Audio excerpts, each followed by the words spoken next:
देर से यहाँ heritage museum में आग लग गई। आग की जो लपटें हैं वो बेहद भयावह है।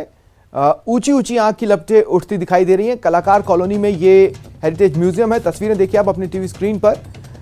म्यूजियम में अंदर की तरफ जो आग लगी वो खिड़की से भी उसकी लपटें आपको बाहर निकलती दिखाई देंगी। फायर ब्रिगेड की टीम मौके पर पहुंची और आग बुझाने में जुटी हुई है।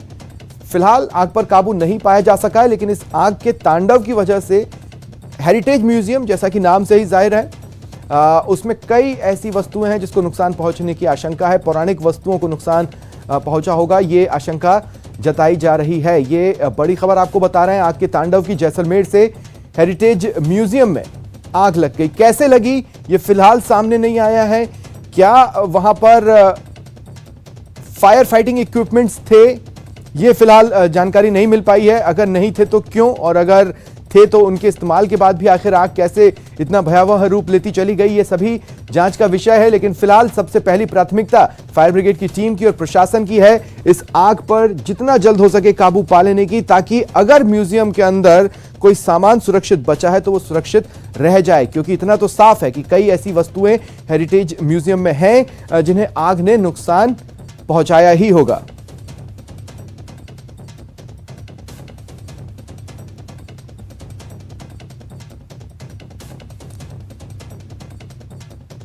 देखिए जैसलमेर में ये हेरिटेज म्यूजियम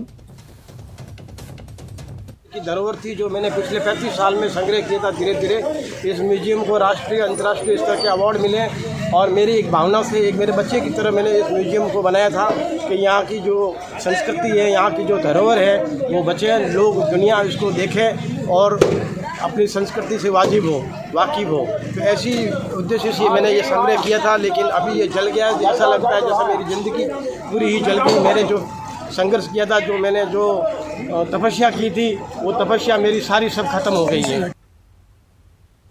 ज्यादा जानकारी के लिए बात करेंगे सहयोगी श्रीकांत व्यास से। श्रीकांत, जितना ये जो बाइट चली और हम समझ पा रहे हैं, ये सरकारी म्यूजियम नहीं है, किसी का पर्सनल था।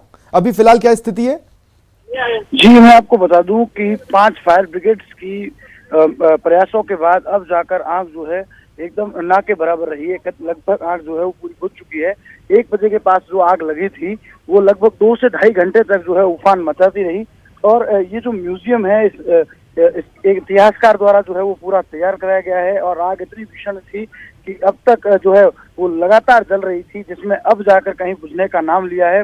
और थार हेरिटेज म्यूजियम के जो मालिक है, इतिहासकार है, उनकी 35 साल की मेहनत जो थी वो कहीं ना कहीं मात्र कुछ घंटों में जो है कुछ बचा है अंदर या कुछ भी नहीं? काफी सामान जो है वो जल चुका है। कुछ आधा जला है, कुछ यूजफुल रहा है, कुछ नहीं बचा है। लगभग जो है अगर बात करें तो 75 से 80% जो पुराने ऐतिहासिक और एंटिक सामान थे, प्राचीन जो वाद्य यंत्र थे, वो जलकर खाक हो चुके हैं। और आग लगी कैसे? जी, अब तक जो मामला सामने आया, पीछे एक बाड़े में जो है कचरा जलाने के कारण जो है खिड़की से म्यूजियम में जो है आग की लपटें घुसी और सब कुछ जला दिया। करीब 5 फायर ब्रिगेड लगी, तब जाकर कहीं ना कहीं थोड़ा बहुत जो है वो सामान बचा है। लेकिन अभी तक की जो स्थिति है उसमें आग अभी भी जो है वो जल रही है, लेकिन अब इतनी नहीं है सिर्फ। लेकिन क्या म्यूजियम में आम दिनों में फायर फाइटिंग इक्विपमेंट्स होते हैं? अगर थे तो क्या शुरुआत में उसका इस्तेमाल करने की कोशिश की गई? जी, उससे प्रयास किया गया, लेकिन जब तक ध्यान गया तब तक आग बहुत ज्यादा बढ़ गई थी, जिसके कारण उस छोटे से फायर इक्विपमेंट, फॉर्म इक्विपमेंट से जो है वो आग बुझाना संभव नहीं था।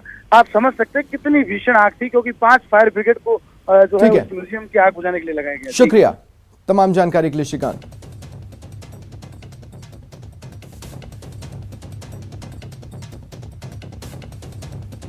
राजसमंद के देवगढ़ थाना क्षेत्र में रविवार की शाम जमीनी विवाद को लेकर 2 पक्षों में खूनी संघर्ष हुआ। इसमें 2 महिला समेत 7 लोग घायल हुए, जिन्हें इलाज के लिए देवगढ़ चिकित्सालय में भर्ती करवाया गया।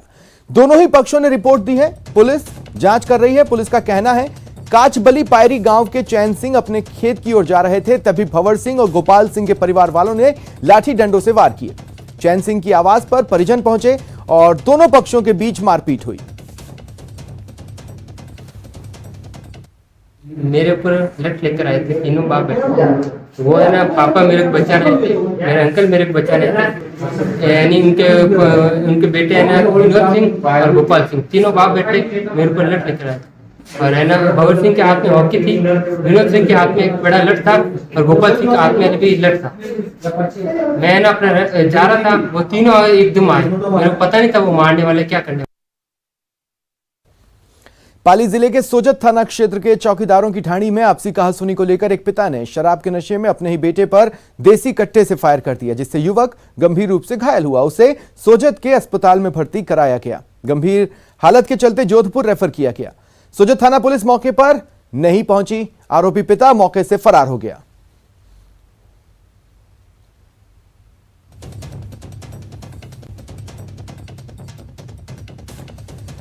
झुंझुनू के कोलसिया में बाप बेटे पर बदमाशों ने लाठी सरियों से हमला किया, गाड़ी चढ़ाकर मारने की भी कोशिश की।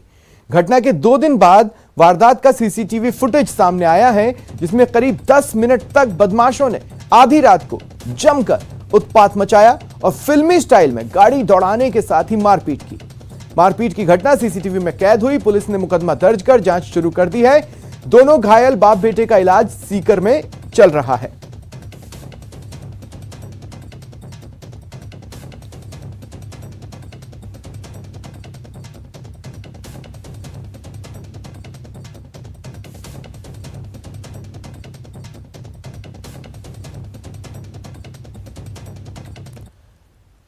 सचिन पायलट पर गजेंद्र सिंह शेखावत के दिए बयान के बाद एक बार फिर 2020 वाले सियासी कलह को सुर्खियां मिल रही हैं। कांग्रेस का रुख भले ही मुद्दे पर सख्त है, लेकिन पायलट पर बीजेपी नेताओं का प्यार उमड़ रहा है। नेता प्रतिपक्ष गुलाब चंद कटारिया सचिन पायलट की तारीफ करते हुए कांग्रेस और गहलोत सरकार पर निशाना साध गए। उनके बयान के कई सियासी संदेश भी निकल रहे हैं।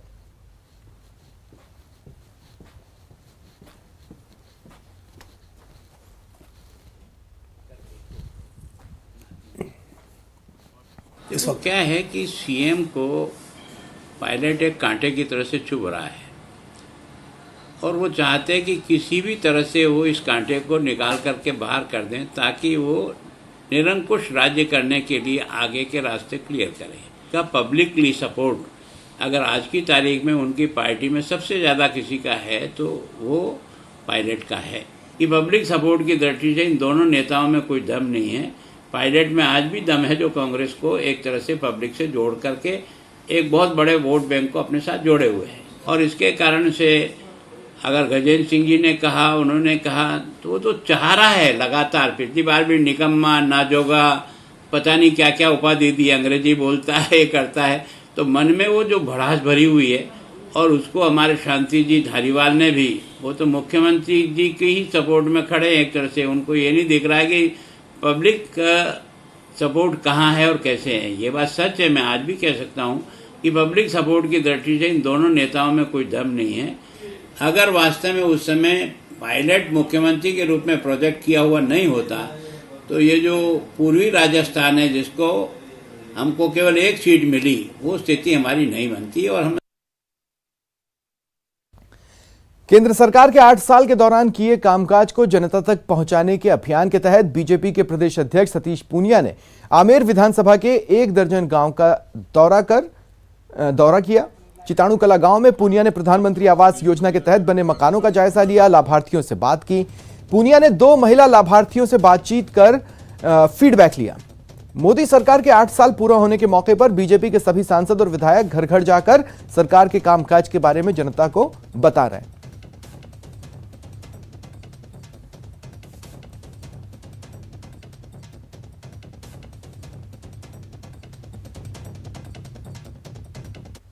केंद्रीय सड़क परिवहन एवं राजमार्ग मंत्री नितिन गडकरी ने 753 करोड़ रुपए की सड़क परियोजनाओं का आज वर्चुअल शिलान्यास किया। यह शिलान्यास कार्यक्रम आज सुबह सूरतगढ़ के अग्रवाल भवन में आयोजित हुआ। सांसद निहाल चंद, विधायक राम प्रताप कासनिया समेत अन्य पदाधिकारी, विभागों के अधिकारी और आमजन मौजूद रहे। नितिन जयराम गडकरी जी, मैं अनुरोध करता हूं नितिन जयराम गडकरी जी से एक बार जोरदार तालियों के साथ। राजस्थान में करीब 1400 करोड़ की लागत से करीब 9 योजनाओं का शिलान्यास और लोकार्पण हो रहा है।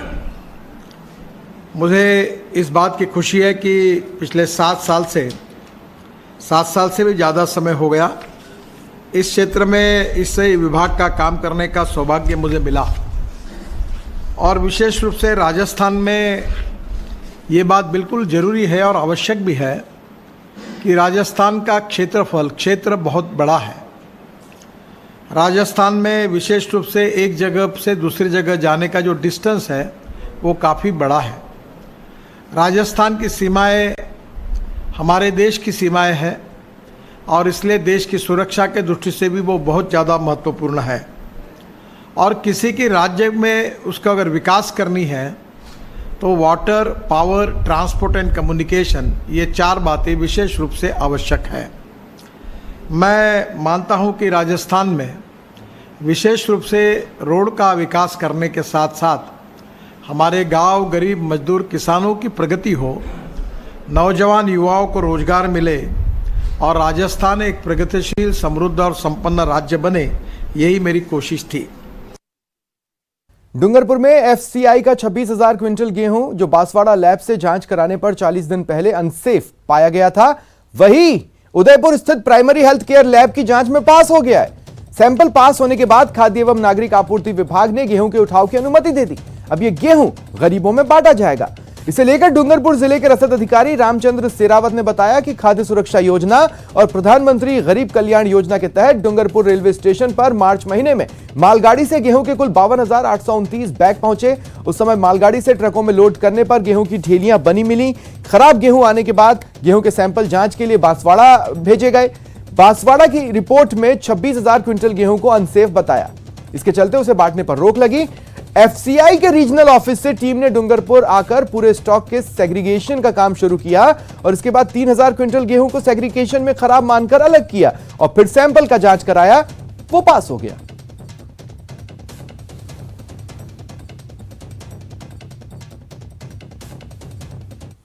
गेहूं के जो सैंपल उदयपुर डीएसओ द्वारा लिए गए हैं, उनकी जांच जन प्रयोगशाला उदयपुर द्वारा करवा ली गई है और वो सही पाए गए हैं, खाने योग्य पाए गए हैं। इस आधार पर जिला कलेक्टर महोदय के पास फाइल भिजवाई गई।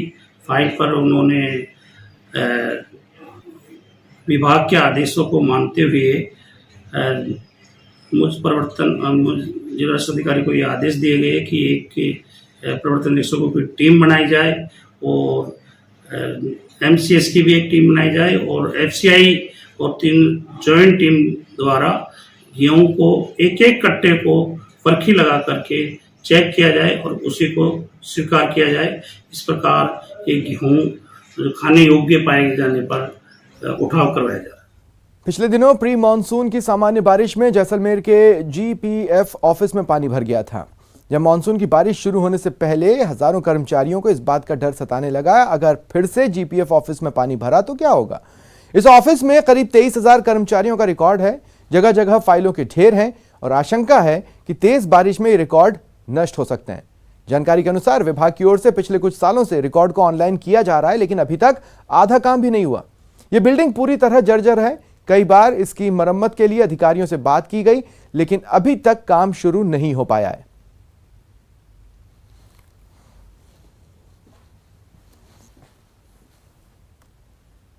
बारिश में एक्चुअली इस बिल्डिंग बहुत पुरानी हो चुकी है और बिल्डिंग के अंदर एक्चुअली 2007-8 में एक बार बाढ़ आई थी जैसलमेर में। उसकी वजह से इस बिल्डिंग को बहुत नुकसान हुआ था।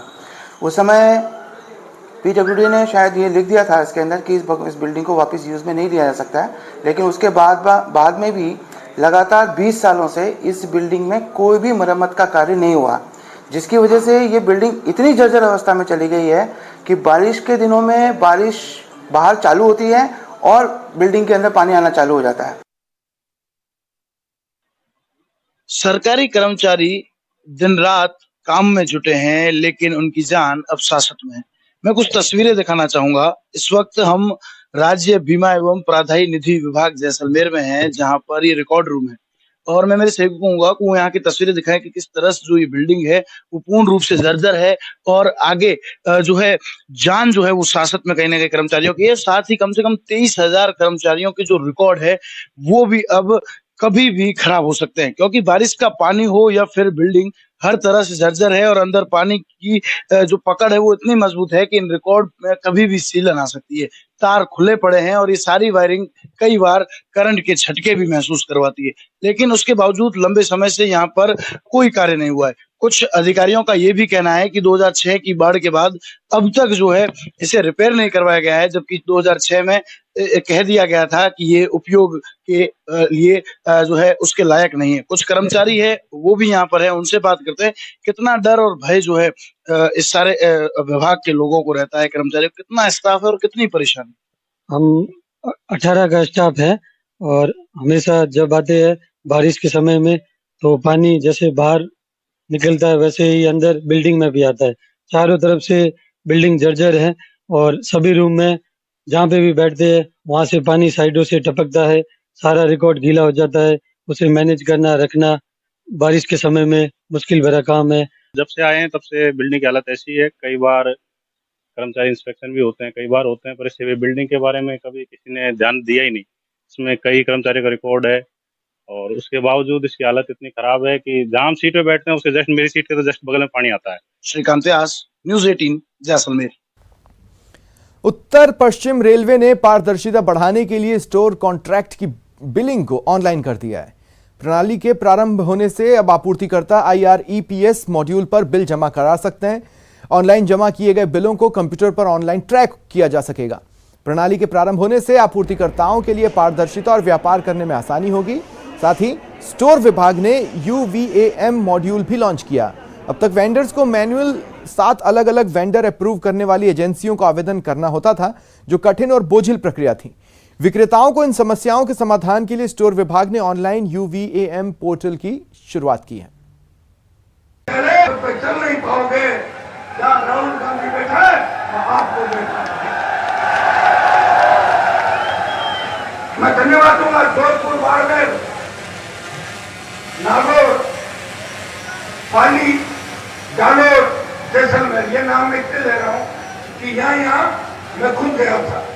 अब दूसरे जो जिले जिनका आर्मी से फौज से सीधा बड़ा ताल्लुक है, सीकर, झुंझुनू, बीकानेर, हनुमानगढ़, गंगानगर, भरतपुर, अलवर, जयपुर, हमारा कोटा का पूरा डिवीजन संभाग, आपका अजमेर का पूरा संभाग, भीलवाड़ा, चित्तौड़, उदयपुर और डूंगरपुर, मानपुरा, प्रतापगढ़, दौसा, करोली, धौलपुर, तमाम चूरू, तमाम 33 जिलों से, हर जिले से नौजवान अपने अपने साधन से इस ऐतिहासिक रैली को सफल बनाने के लिए जोधपुर की धरती पर रात से ही भूखे प्यासे सुबह 10 बजे पंडाल के अंदर आ गए थे।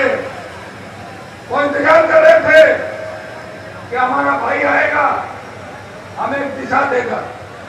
मैं आपको धन्यवाद देता हूँ कि जिस दिन TOD लागू हुआ और दिन बिहार चल रहा था, उत्तराखंड, उत्तर प्रदेश, पंजाब के अंदर आग लगी हुई थी, लेकिन राजस्थान का किसान का बेटा इंतजार कर रहा था कि हमारा बड़ा भाई हमें कहां तक लेके जाएगा।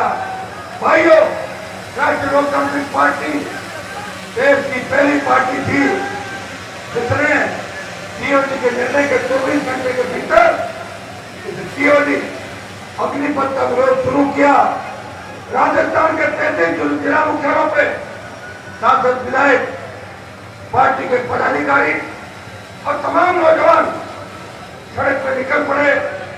पुलिस की लाठियां खाई, लेकिन शांतिपूर्ण तरीके से दिल्ली तक संदेश दे दिया प्रधानमंत्री जी, वो किसानों का आंदोलन था, हम उनके बेटे हैं, उनकी संतानें हैं। जब किसान आंदोलन ने आपको पीछे कर दिया, इस जवान का आंदोलन है, आपको बेटपुर पे आना ही होगा। समय रहते आप स्टेट जाए, अपनी हिस्सेदारी छोड़े, मरमती देश के जवानों पर नहीं थोपे। ये संदेश RLP के जवानों ने देश के अंदर किया था। भाइयों, किसान आंदोलन पंजाब की धरती से शुरू हुआ था। तीनों किसान बिल जब आए, हम एनडीए करते थे, हम मोदी के साथ सहयोगी के रूप में काम कर रहे थे। और लेकिन किसान बिल जब आए तो देश के किसान नेताओं ने कहा, पंजाब से आंदोलन करा, पंजाब से हरियाणा, हरियाणा से उत्तर प्रदेश और दिल्ली के चारों तरफ के हाईवे जाम थे।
फिलहाल इतना ही। नमस्कार।